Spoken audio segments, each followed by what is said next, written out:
ഇന്ന് നമുക്ക് ചായൻ്റെ കൂടെ കഴിക്കാൻ നമ്മൾ ബേക്കറിയിൽ നിന്നൊക്കെ വാങ്ങി കഴിക്കുന്ന അതേ ടേസ്റ്റിൽ തന്നെ നല്ലൊരു ക്രീം ബണ്ണ് ഉണ്ടാക്കാം. ആദ്യം തന്നെ ഈസ്റ്റ് ഒന്ന് പൊങ്ങാനായിട്ട് വെക്കാം. ചെറു ചൂടുള്ള പാലിലേക്ക് കുറച്ച് പഞ്ചസാരയും ഈസ്റ്റും കൂടെ ചേർത്തിട്ട് ഒന്ന് മിക്സ് ചെയ്ത് ഒരു 10 മിനിറ്റ് അടച്ചു മാറ്റി വെക്കാം. ഇനി ഒരു ബൗളിലേക്ക് മൈദ എടുക്കാം. ഇതിലേക്ക് പാകത്തിനുള്ള പഞ്ചസാരയും ഉപ്പും കൂടെ ചേർത്തിട്ട് ഒന്ന് ഇളക്കിയിട്ട് നമ്മളിപ്പോൾ പൊങ്ങാൻ വെച്ചിരിക്കുന്ന ഈസ്റ്റും കൂടെ ചേർത്തിട്ടൊന്ന് കുഴച്ചെടുക്കാം.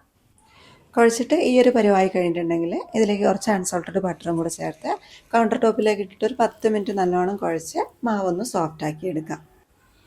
ഇനി ഇത് റെസ്റ്റ് ചെയ്യാനായിട്ട് വെക്കാം. പാത്രത്തിലേക്കും മാവിൻ്റെ മുകളിലേക്കും കുറച്ച് ബട്ടറൊന്ന് തൂത്ത് കൊടുക്കുന്നുണ്ട്. 2 മണിക്കൂർ കഴിഞ്ഞപ്പോഴേക്കും മാവ് നല്ല സോഫ്റ്റായി വന്നിട്ടുണ്ട്. ഇനി നമുക്ക് ചെറിയ ചെറിയ ബൺ ഷേപ്പിലുള്ള ബോൾസ് ആക്കിയിട്ട് മുറിച്ചെടുക്കാം. ഈ ഒരു മാവ് ഒന്നും കൂടി ഒന്ന് പതാവാൻ വേണ്ടിയിട്ട് നമുക്ക് ഒരു അരമണിക്കൂറും കൂടെ റെസ്റ്റ് ചെയ്യാനായിട്ട് വെക്കാം. ഇനി ഇത് എണ്ണയിലേക്ക് ഇട്ടിട്ട് ഫ്രൈ ആക്കി എടുക്കാം. ഇതിന് പകരം നമുക്ക് വേണമെങ്കിൽ ബേക്ക് ചെയ്തെടുത്താലും മതിയേ.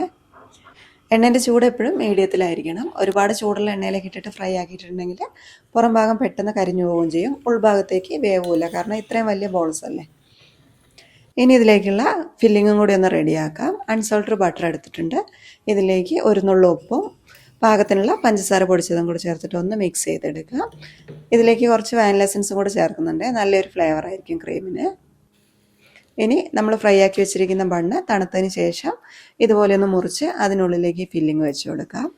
പിന്നെ ഈ ഒരു ബണ്ണ് വെറുതെ ചായൻ്റെ കൂടെ കഴിക്കാനും നല്ലതാണ്. അപ്പോൾ ഉണ്ടാക്കി നോക്കാം.